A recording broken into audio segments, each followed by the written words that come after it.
오늘 여러분과 함께 복음을 통한 기쁨과 평안이라는 제목을 가지고 말씀을 나누기 원합니다. 현대를 일으켜 불안한 시대라고 합니다. 과거에 비해서 고도로 물질 문명은 발달해 가지만 사람들의 마음은 더욱 불안하고 두려움 속에 살아가는 모습들을 보게 됩니다. 그런데 중요한 것은 과거의 불안과는 다르다는 것입니다. 과거에는 의식주로 불안했다면 현대 사람들은 대부분 먹을 것이나 입을 옷이나 거처할 집이나 일할 것이 없어서 불안하는 것보다는 삶 자체에 대한 막연한 불안감 때문에 불안한 경우가 많다고 합니다. 그래서 요즘 우리나라도 우울증에 걸려 있는 사람들이 많이 있습니다. 세계보건기구에 따르면 매년 80만 명 이상이 우울증으로 극단적인 선택을 하고 있다고 합니다. 여성은 남성에 비해 우울증에 걸릴 확률이 2배가 높다고 합니다. 대한민국도 이 우울증의 환자가 갈수록 늘어나고 있는데요. 2023년도 10월 9일 날 국민건강보험공단에서 보고받은 내용을 보면 최근 5년 동안 우울증이 계속 증가하다가 2022년도에는 100만 744명이었다고 합니다. 이제는 100만 명이 넘어서는, 그래서 안 좋은 것을 선택하는 아쉬움이 있다고 합니다. 중요한 것은 심리학자들의 말을 인용한다면 우울증이라는 것은 전쟁 지역이나 절대 가난에서보다는 상대적인 가난으로 일어나는 경우가 많다고 합니다. 상대적 빈곤에서 오는 심리적 현상으로 불안하며 우울하다는 것입니다. 상대적 가난이라는 것은 남처럼 누리지 못하고 남처럼 더 좋은 것을, 질 좋은 것을 먹지 못하고 남처럼 더 좋은 백을 갖지 못하는 이런 것의 한탄으로 자살하는 경우가 많다고 합니다. 대한민국은 여러분이 아신 대로 K-팝의 열광이 세계적으로 선도하고 있고 또 GDP는 세계 10위인 경제 강국이며 또한 잘 사는 나라로 알려져 있는데 OECD 자살률 1위는 왜 그럴까요? 어떤 분은 이렇게 말했습니다. 첫째는 땅이 좁고 비교를 많이 하기 때문에, 대한민국의 습관상 다른 사람과 비교를 많이 하기 때문에 그렇다. 둘째는 획일화된 성공, 남들이 인정하는 그런 성공을 해야만 되기 때문에 그렇다. 셋째는 달성하지 못하면 패배자 취급을 받기 때문이다. 좋은 대학에 들어가지 못하면 나는 패배자라는 거. 자식들이 또 돈을 자신이 잘못 남들보다 많이 벌지 못하면은 패배자라는 그러한 의식이 부정적인 사람이 되게 되고 우울증에 걸리게 된다라는 말입니다. 넷째는 경쟁이 심화되기 때문이라고 합니다. 다른 사람과의 경쟁에서 이겨야만 되는데 대한민국은 경쟁이 심하기 때문에 불안하기도 하고 또한 우울증에 걸리는 확률이 많다. 이렇게 말하고 있습니다. 결국은 우리의 마음의 문제라는 것입니다. 그런데 오늘 여러분과 제가 마음이 불안해지는 이런 시대에 예수님은 복음을 통해서 우리에게 기쁨과 평안, 영원한 평안을 주셨다고 말씀하고 있습니다. 첫째, 복음을 통해서 예수님께서 죽으시고 부활하셨기 때문입니다. 주님이 복음을 이해하여 여러분과 저를 위해서 죽으시고 부활하셨기 때문에 우리에게 참된 기쁨과 평안이 넘칠 수밖에 없다라는 것입니다. 우리 16절 같이 한번 읽겠어요. 시작. 조금 있으면 너희가 나를 보지 못하겠고 또 조금 있으면 나를 보리라. 그리스도인의 삶이 기쁘고 평안할 수 있는 것은 예수님이 우리를 위해 죽으시고 부활하셨기 때문입니다. 예수님은 자신이 죽으심과 부활이 곧 이루어질 것을 예언했습니다. 본문에 조금 있으면 나를 보지 못하리라 하는 말씀은 예수님의 뭘 얘기하는 거예요? 죽음을 말씀하고 있는 거예요. 그리고 조금 있으면 나를 보리라 이 말씀은 예수님의 뭘 얘기하는 거예요? 부활을 말씀하고 있습니다. 예수님은 자신의 죽음과 부활을 분명히 알고 계셨기 때문에 예수님은 십자가 앞에 놓고 며칠 후에 죽음을 앞에 놓고 우리 주님은 예언을 했는데 죽음과 부활을 예언했습니다. 그러면서 사랑하는 제자들에게 20절에 내가 진실로 진실로 내게 이르노니 너희는 곡하고 애통하겠으나 예수님의 십자가의 모함으로 죽으심으로 곡하고 애통하겠으나 세상 사람들은 어떠한다 그랬어요? 기뻐한다 그랬어요. 유대인들이나 바리새인들이나 사두개인들이나 대제사장들은 예수님의 죽음을 뭐 한다고요? 기뻐한다 그랬어요. 그러나 너희는 근심하겠으나 너희 근심이 도리어 뭐가 되리라? 기쁨이 되리라. 아멘. 너희 근심이 도리어 뭐가 되리라? 기쁨이 되리라. 이렇게 말씀했어요. 22절에서도 지금은 너희가 근심하나 예수님의 죽으심을 통해서 근심하나 내가 다시 너희를 보리니 너희 마음이 기쁠 것이요 너희 기쁨을 빼앗을 자가 없으리라. 우리 주님께서 복음을 통해서 주신 기쁨을 빼앗을 자가 있다 그랬어요? 없다 그랬어요? 없으리라. 믿으시면 아멘 하세요. 그래서 예수 믿고 교회에 신앙생활을 하는 사람들은 참 이 교회 올 때 평안이 있고 기쁨이 있습니다. 또한 목사나 또한 여기 찬양 지휘자나 함께 섬기는 모든 사람들은 어떻게 하든지 성령 안에서 여러분과 저의 마음의 기쁨과 평안을 유지하도록 돕는 도구에 불과한 것입니다. 우리는 하나님께서 우리에게 주신 기쁨은 어느 누구도 뭐 할 자가 없다고요? 빼앗을 자가 없다. 예수님은 자신이 죽게 되면 제자들은 곡하고 애통하겠으나 자신을 십자가에 못 박은 세상은 기뻐하게 될 것이라고 예언을 했습니다. 그러나 예수님의 제자들은 일시적으로 곡하고 애통할 수 있지만 잠시 뒤에는 기뻐하게 될 것이고 그 기쁨은 어느 누구도 빼앗을 자가 없다고 예수님은 죽음 직전에 우리에게 예언을 하셨습니다. 이 세상에서 자기에게 일어날 일에 대해서 정확하게 알 수 있는 사람은 아무도 없습니다. 그러나 예수님은 하나님이시기 때문에 자신의 죽음에 대하여 자세하게 알고 계셨습니다. 때가 되어 예수님은 말씀하신 대로 유대인들에 의하여 십자가에 못 박혀 죽으셨고 제자들은 심히 낙심했습니다. 그러나 사흘 뒤에 예수님께서는 부활하셨고 또한 제자들은 그 사실을 통해서 크게 기뻐했습니다. 이것이 한마디로 복음이라는 것입니다. 복음만이 슬퍼한 자를 기쁘게 할 수 있고 복음만이 낙심한 자에게 소망을 줄 수 있고 복음만이 여러분과 제가 살아가는 이유가 되기 때문에 그렇습니다. 사랑하는 성도 여러분, 20절에 너희는 곡하고 애통하겠으나 너희의 근심이 도리어 기쁨이 되리라고 했고 22절에 내가 다시 너희를 보리니 너희 마음이 기쁠 것이요 너희 기쁨을 빼앗을 자가 없으리라고 말씀했습니다. 그리스도 안에서 또한 이 시대에 불안하고 어려운 시대에 살고 있지만은 예수님의 죽으심과 부활을 믿는 여러분과 저는 범사에 감사하며 항상 기뻐하는 그리스도인들이 되시기를 바랍니다. 두 번째, 복음을 통해서 우리의 기도를 응답해 주시기 때문에 우리는 항상 기뻐하고 즐거워할 수가 있습니다. 23절, 24절 우리 같이 읽겠어요. 시작. 그날에는 너희가 아무것도 내게 묻지 아니하리라. 내가 진실로 진실로 너에게 이르노니 너희가 무엇이든지 아버지께 구하는 것을 내 이름으로 주시리라. 지금까지는 너희가 내 이름으로 아무것도 구하지 아니하였으나 구하라 그리하면 받으리니 너희 기쁨이 충만하리라. 아멘. 구하라 그리하면 받으리니 너희 기쁨이 뭐하리라고요? 충만하리라.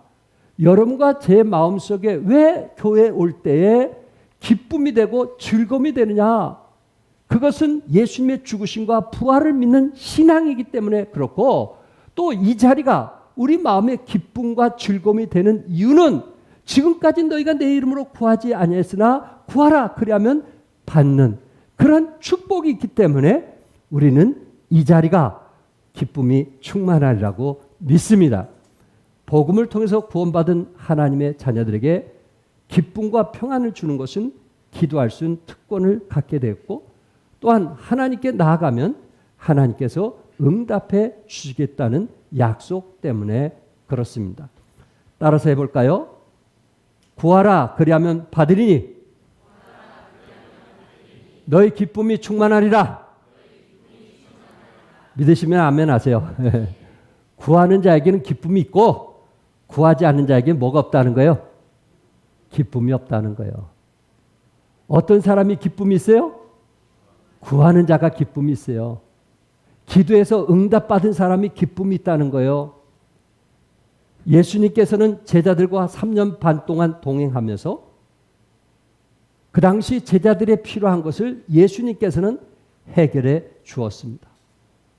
물로 포도주를 만드신다든지 오병이어의 기적이 일어나신다든지 또한 소경이나 또한 안진뱅이를 일으킨다든지 제자들이 원하는 모든 필요를 주님께서 채워주셨습니다. 그러나 예수님은 부활하고 승천하신 후에 여러분과 저에게 기도의 특권을 부여해 주었다는 것입니다. 여러분과 제가 기도할 수 있다는 것은 어떻게 보면 무한한 축복이요 특권인 것을 믿습니다. 하나님께서는 우리가 기도하기만 하면 모든 것을 다 들어주시겠다고 약속했습니다. 천지 우주 만물이 다 하나님의 것입니다. 그 하나님께서 우리에게 기도하라고 하셨고 기도하면 들어주시겠다고 약속을 했습니다. 올 한 해도 여러분과 저에게 약속하신 하나님의 말씀이 이루어지기 위하여 구하는 분들이 되시기 바랍니다. 지금까지는 너희가 내 이름으로 아무것도 구하지 아니했으나 혹시 구하지 않는 분 있습니까? 기도하지 않아도 된다고 하는 분 있습니까? 그래서 성경은 구하라 그러면 받으리니 너희 기쁨이 충만하리라 이렇게 말씀을 했던 것입니다. 사랑하는 성도 여러분, 받은 기쁨으로 주님께 드리면 그것이 우리에게 즐거움이 됩니다. 아멘. 즐겁게 드리기 원하시면 창조주 하나님께 뭐 해야 되는 거예요? 기도해야 되는 거예요. 응답받은 것은 우리가 즐거움으로 드릴 수 있고 또한 종합교회가 하나님께 받은 선교 사명을 감당할 수가 있습니다. 저는 이곳에서 오랫동안 목회하면서 경험한 사람 중에 한 사람입니다. 기도하면서 지금까지 하나님께서 필요를 채워주신 하나님께 지금도 영광을 돌리고 있습니다. 저의 고백이 여러분의 고백이 될 수 있기를 바랍니다. 베드로전서 5장 7절에 너희 염려를 다 주께 맡기라. 이는 그가 너희를 뭐 하심이라 했어요? 돌보심이라. 우리의 염려, 우리의 불안, 우리의 걱정 이것을 주님께 맡기면 하나님께서 우리를 돌봐주시기 때문에 때로 실망과 좌절을 할지라도 그리스도 안에서 기쁨과 평안의 삶을 누릴 수 있더라 하는 말입니다. 미국의 라스베가스에서 제일 부자인 하워드 휴즈라는 사람이 죽었습니다. 그 이유는 다름 아닌 영양실조였다고 합니다. 라스베가스에서 가장 부자였던 그가 영양실조로 죽었다고 합니다. 돈은 많지만은 누가 자기를 죽일까 봐서 늘 불안해하면서 호텔방에 숨어 지냈고 음식은 독을 넣을까 봐 특정한 음식만을 조금씩 먹다가 결국 죽고 말았다고 합니다. 그는 평소 머리를 길게 기르고 손톱도 길게 기르면서 다듬으면서 살지만은 항상 불안과 염려 가운데 살다가 죽었다고 합니다. 사랑하는 성도 여러분, 재산이 아무리 많아도 마음의 평안을 잃어버리면 하우드 휴즈와 같이 비참해지고 맙니다. 그러나 비록 가난하고 비록 가진 것이 없을지라도 우리 마음이 평안하면 그 사람은 진정한 행복한 그리스도인일 것입니다. 불안과 염려 가운데 살다가 죽는 것보다는 죽으시고 부활하신 주님을 통해서 여러분과 제 마음속에 평안과 기쁨이 넘치시기를 바랍니다. 잠언 4장 23절에 모든 지킬 만한 것 중에 더욱 네 마음을 지켜라. 생명의 근원이 이에서 납니다. 성경은 뭘 지키라고 그랬어요? 마음을 지키라고 그랬어요. 아멘. 마음을 지키라고 했어요. 재산을 지키는 것도 중요하고 명예를 지키는 것도 중요하지만 더 중요한 것은 자기 마음을 지키는 것입니다. 자기 마음을 지키는 거예요. 모든 질병의 90% 이상이 마음의 근심과 두려움 때문에 생긴다고 합니다.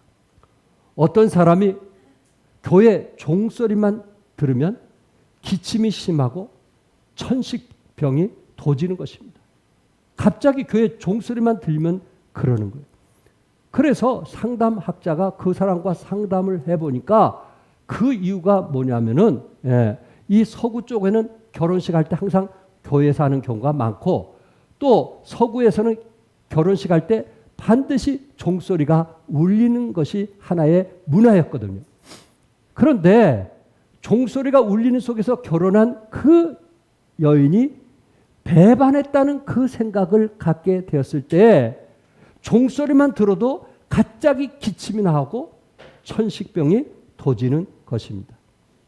사랑하던 애인이 자기를 배신하고 다른 남자와 결혼했다는 그 사실의 상처가 치유되지가 않았기 때문에 그 마음의 불안이 이제 천식병으로 나타났던 것입니다.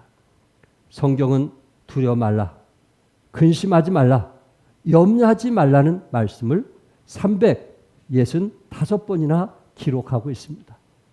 여러분과 제가 혹시 두려움과 근심과 염려가 있다면 하루에 한 번씩 그리스도 안에서 두려워하지 말자, 염려하지 말자, 불안하지 말자 하면서 승리할 수 있기를 바랍니다. 에레미야 29장 12절과 13절에 너희가 내게 부르짖으며 내게 와서 기도하면 내가 너희들의 기도를 뭐 할 것이라 했어요? 들을 것이요. 너희가 온 마음으로 나를 구하면 나를 찾을 것이요 나를 만나리라. 깊은 기도에 빠지면서 주님을 만나고 주님을 의지하면 그 순간 하나님께서 우리의 필요를 채워주시겠다고 약속을 했습니다. 또한 기도와 관련해서 알아야 될 것이 있습니다. 우리 성도들 중에는 그렇게 많이 기도하고 하나님께 온전히 의뢰하고 또 하나님께서 들어줄 것을 믿고 믿음으로 물질을 드린 분들이 계십니다. 그런데 그것이 응답되지 않는 사실로 인해서 너무 괴로워하고 힘들어하는 모습을 제가 느끼고 있고 새벽마다 그 부분을 위해서 주님께 간절히 기도하고 있습니다.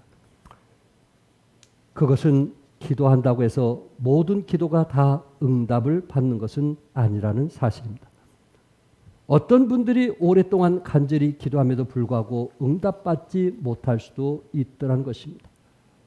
이런 경우 그 사람이 죄를 졌기 때문에 결코 아닙니다. 믿음이나 인내가 부족하기 때문에 결코 그것은 아니라는 것입니다. 하나님의 뜻이 다른 곳에 있기 때문에 그렇다라는 말입니다. 고린도후서 12장에 보시면 사도 바울이 자신에게 있는 육체의 가시를 위하여 하나님께 간절히 기도했습니다. 그러나 하나님께서는 응답해 주지를 않았습니다. 죽은 사람도 살렸던 사도 바울 아닙니까? 수건만 갖다 얼굴에 스쳐도 병든 자가 벌떡벌떡 일어나는 그런 능력 있는 바울이 아니었습니까? 그런데 하나님은 사도 바울의 기도를 들으시고 내 은혜가 내게 족하다라고 말씀하신 것입니다. 결국 바울은 하나님께서 자신이 교만하지 않게 하도록 하기 위해서 이 병을 주셨다고 믿게 되었습니다. 그리고 바울은 그 가시와 같은 병을 품에 안고 평생 복음 전도에 쓰임받게 된 위대한 하나님 사람인 것을 우리는 알고 있습니다. 때로 여러분에게 응답하지 않는다면 하나님의 뜻이 어디 있는가 한번 생각해 보시고 그것을 품에 안으시기 바랍니다. 오히려 여러분 믿음 성숙에 더 큰 도움과 유익이 될 것입니다. 고난은 뭐라고요? 축복입니다. 따라서 해보시겠어요? 고난은 축복이다. 고난은 축복이다. 예, 고난은 축복이다. 여러분과 저도 고난을 축복으로 받아들이시고 그것이 여러분 삶의 오히려 성장에 도움이 되시기 바랍니다. 끝으로 세 번째, 복음을 통해서 부활하신 주님께서 우리와 함께 하시기 때문에 우리는 기쁨과 또한 즐거움을 유지할 수 있습니다. 33절에 다 같이 읽겠어요. 시작. 이것을 너에게 이르는 것은 너희로 내 안에서 평안을 누리게 하려 함이라. 세상에서는 너희가 환난을 당하나 담대하라. 내가 세상을 이겼노라. 너희로 내 안에서 뭘 누리게 하려 함이라고요? 평안을 누리게 하려 함이라. 우리 주님께서 우리에게 주신 말씀은 여러분과 저에게 평안을 누리게 하기 위한 것입니다. 그리스도인이 기쁨과 평안의 삶을 살 수 있는 것은 승리하신 주님께서 항상 함께 해 주시기 때문에 그렇습니다. 오늘 본문에 제자들은 예수님께서 가신다고 하므로 마음속에 두려움과 불안이 있었습니다. 그때 우리 주님께서 두려워하지 말고 담대하라고 말씀을 했습니다. 어떻게 주님께서 제자들에게 담대하라고 했을까요? 첫째는 예수님께서 세상을 뭐 하신 분이에요? 이기신 분이고, 둘째는 세상을 이기신 예수님께서 우리와 함께 하시는 임마누엘의 하나님이 되시기 때문에 그렇습니다. 지금까지 살아오시면서 스트레스를 받고 불안이 몰아칠 때 꼭 죽을 것만 같고 내 인생이 다 끝장난 것처럼 살 때가 있을 것입니다. 그때 하나님은 나의 아버지가 되시고 또한 하나님은 임마누엘 하나님이 되어서 나와 함께 하신 하나님을 믿으시기 바랍니다. 프랑스의 문호 빅토르 이고는 이런 유명한 말을 남겼습니다. 한번 같이 읽어보겠어요? 다 같이 읽겠어요. 시작. 오늘의 문제는 싸우는 것이요, 내일의 문제는 이기는 것이요, 모든 날의 문제는 죽는 것이다. 인생이라는 것은 날마다 싸움의 연속이라는 거예요. 이게 세상 사람들의 모습이라는 거예요. 인생살이라는 것은 싸움의 연속이라는 거예요. 살았다는 것은 싸움을 계속하고 있다는 거예요. 때로 자기와 싸움이 될 수도 있고 라이벌과의 싸움이 될 수도 있고 악한 영과의 싸움이 될 수도 있고 많은 싸움들이 우리를 기다리고 있다는 거예요. 그런데 모든 싸움은 언제 끝나느냐? 죽을 때 끝난다는 거예요. 죽을 때. 죽음이 닥쳐올 때 나는 승리했다라고 말할 수 있는 사람은 아무도 없지만 인류 역사 이래 이런 승리를 고백한 분은 딱 예수님 한 분뿐인데 이 세상에 살면서 어떤 누구도 승리했다 이렇게 말할 수는 없다는 거예요. 세상은 죽이려 하는 세상입니다. 세상은 비난하고 거절하는 세상입니다. 세상은 핍박하는 환난의 세상입니다. 세상은 선한 일을 오해하는 세상입니다. 불의와 거짓으로 가득한 세상입니다. 그래서 사람들은 세상을 두려워하는 것입니다. 이 세상에서 승리는 완전한 것이 없습니다. 세상의 승리는 일시적인 것입니다. 오늘 승리가 내일 패배가 될 수 있습니다. 어떤 사람도 영원한 승리는 없습니다. 결국 모두 패하는 것으로 막을 내릴 수 있다는 거예요. 세상의 승리는 상대적인 것입니다. 한 사람이 이기면 한 사람은 패배합니다. 한 사람이 영광을 얻으면 한 사람은 쓴 잔을 마셔야 됩니다. 한 사람이 면류관을 쓰면 한 사람은 수모를 겪어야 합니다. 한 사람이 승리의 기쁨을 누리는 동안 한 사람은 슬픔의 눈물에 젖어 있어야 합니다. 이처럼 승리는 영광이요 실패는 비참한 것입니다. 그래서 종안교회는 누구만 승리해야 돼요? 누구만 승리해야 돼요? 주님만 승리해야 됩니다. 믿으시면 아멘 하세요. 내가 승리하려고 하면 안 돼요. 왜? 그 사람은 또한 실패하기 때문에 그렇습니다. 세상의 승리는 부분적인 것입니다. 어떤 사람은 명예를 얻는 데 성공했으나 그 사람은 명예를 얻는 대신 진실을 잃을 수도 있습니다. 어떤 사람은 돈을 버는데 성공했지만은 그 사람을 곁에서 보면은 양심을 잃었어요. 거짓을 많이 해요. 습관적으로. 돈은 많이 버는데 그 돈을 벌기 위해서 거짓을 많이 하는, 양심을 잃은 사람이 있어요. 어떤 사람은 사업에 성공했으나 건강을 잃은 사람도 있어요. 얻는 것도 있지만 뭐 한 것도 있어요? 잃은 것도 있더라 하는 것입니다. 이게 이 세상이에요. 이 세상에서 온전한 승리, 영원한 승리, 절대적인 승리는 없습니다. 오직 예수님만이 영원한 승리자입니다. 십자가의 승리는 부분적인 승리가 아닙니다. 상대적인 승리가 아닙니다. 절대적인 승리는 하나님만이 하실 수가 있습니다. 세상을 이긴 자는 주님이시라는 것. 마태복음 28장 19절과 20절에 예수님께서 지상 명령을 하시면서 볼지어다 내가 세상 끝날까지 너희와 함께 있으리라 이렇게 말씀을 했습니다. 한 예화를 드리고 마치려고 합니다. 대한민국의 의료 선교 개척자로 불리시는 복음 의사 이건호 안수 집사님에 대한 이야기입니다. 이분은 참 좋은 친구 박예병원의 원장입니다. 박예병원 하면 이분의 이름이 뜹니다. 부산에서 가난한 자를 치료해 주었던 장기려 의사님의 제자로서 그는 이끌림이라는 책에서 이런 내용이 있습니다. 고등학교 시절 예수 믿는 사람들을 그렇게 핍박했던 그런 시절이 있었는데 오히려 친구 등살에 교회를 갔다가 복음을 통해서 예수님을 영접하게 되었습니다.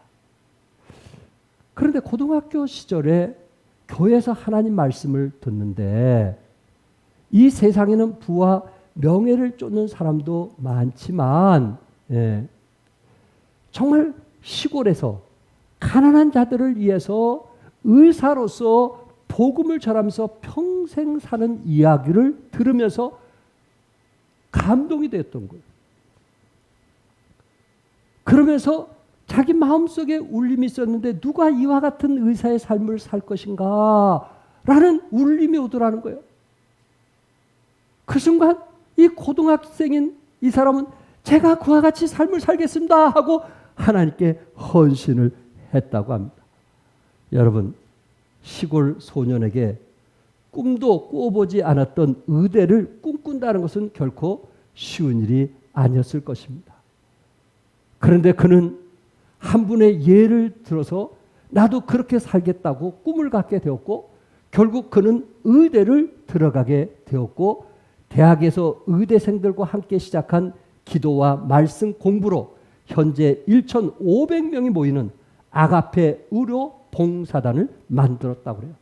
대한민국의 희망이 여기 있지 않아요? 의료인들, 의사들 가운데 1,500명이 모여서 기도하고 말씀을 같이 나누면서 가난과 어려운 사람들을 돕기 위해서 헌신된 의사들이 있다는 거예요. 결핵 환자, 한센병 환자 진료, 농어촌 의료 진료, 또 세계를 향한 의료 선교들을 위해서 이분들은 일평생 모든 물질과 휴가를 내서 가난한 자들을 돕고 있으며 행복한 의사였다고 고백하고 있습니다. 한 손에는 청진기, 한 손에는 사랑을, 한 손에 복음을 들고 그 길을 가는 것입니다. 침례교회 이동원 원로 목사님은 이끌림이라고 하는 이분의 책을 보면서 이렇게 말했습니다. 이건호 원장님에게는 사람을 끄는 매력이 느껴진다. 그것은 아마 그분이 먼저 예수님에게 이끌림을 받았기 때문인 듯하다. 이 책은 그가 주님에게 이끌림을 받으신 진솔한 고백을 담고 있다. 아멘요. 누구에게 이끌리며? 주님에게 이끌림을 받은 그 모습이 삶의 현장에서 나타나더라 말이에요. 선하게. 그리고 가난한 자를 돕고 싶은 그 희생의 마음이, 그가 믿고 있는 그 신앙이 그 주위에 선하게 나타나더라 하는 것입니다. 이건호 원장님은 하나님의 이끌림에 의해 사랑을 나누는 원장님이십니다. 저에게도 이미 기도 제목에 나왔기 때문에 말씀을 드립니다. 조카 사이가 이번 30일, 1월 30일 전문의 시험을 보게 됩니다. 기도해 주고 있음을 감사드립니다. 이건호 안수지사님처럼 장기려 의사처럼 복음의 사명을 가지고 가난한 자들을 위해서 쓰임받는 의사가 되기를 바라는 마음이 있습니다. 본문 33절에 이것을 너에게 이르는 것은 너희로 내 안에 무엇을 누리게 하려 함이라고요? 평안을 누리게 하려 함이라. 주님께서 주시는 평안, 세상이 주는 평안과 질적으로 다른 평안. 여러분과 저는 신앙생활 하시면서 교회에 오시면서 이러한 평안이 늘 함께 할 수 있기를 바라고, 그러고 평안한 가운데 돌아가서 한 주 동안 세상과 싸워 승리하는 하나님의 사람들이 되시기를 주님의 이름으로 축복합니다. 기도하겠습니다.